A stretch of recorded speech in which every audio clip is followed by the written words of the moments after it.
Habari yako? Salama tu. Jambo? Jambo, unaendeleaje? Mimi si jambo, labda wewe? Mimi si jambo. Niambie ndugu yangu. Samahani, nilikuwa na shida.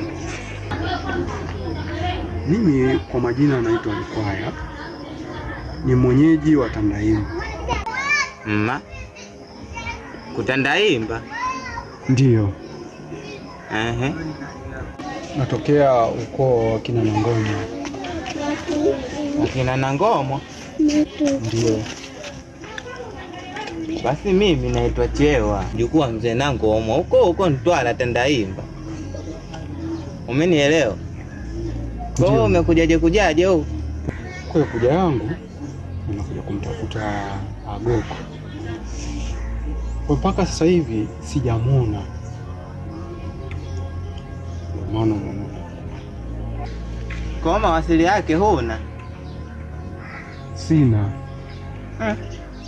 Maana huu mji mkubwa, ukisema udinguke pengine utaweza kumpata. Sasa hapa ingekuwa vizuri ingekuwa na mawasiliano yake.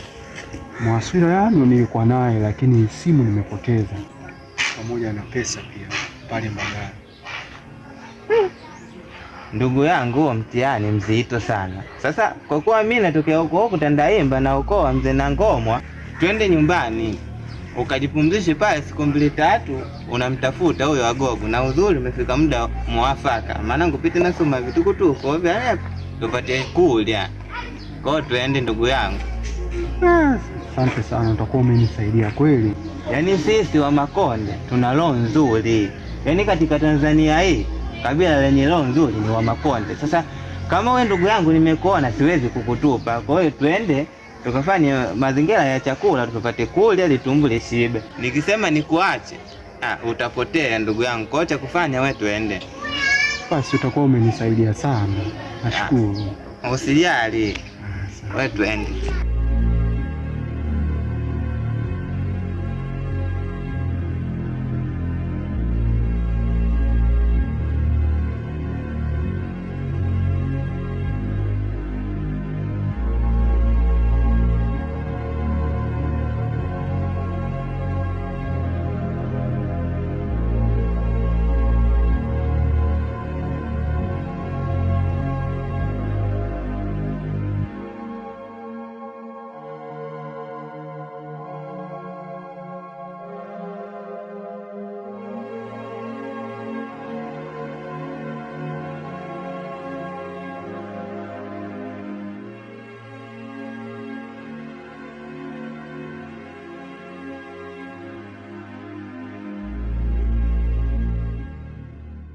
Ndio naondoka na sinajua.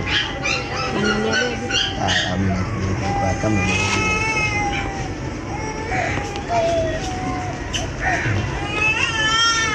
haina shida na kazi. Kwa hiyo nitakuja kesho.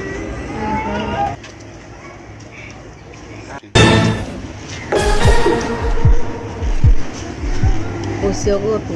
Wala hata wakuone. Hawanioni. Kwa hiyo naweza tu nikaenda.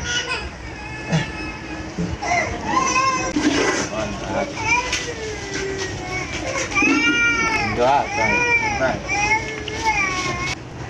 Kiwanja. Unakuja na mgeni. Ana amekuja hapa, amepoteza simu, amepoteza kila kitu. Sasa kwa alivyo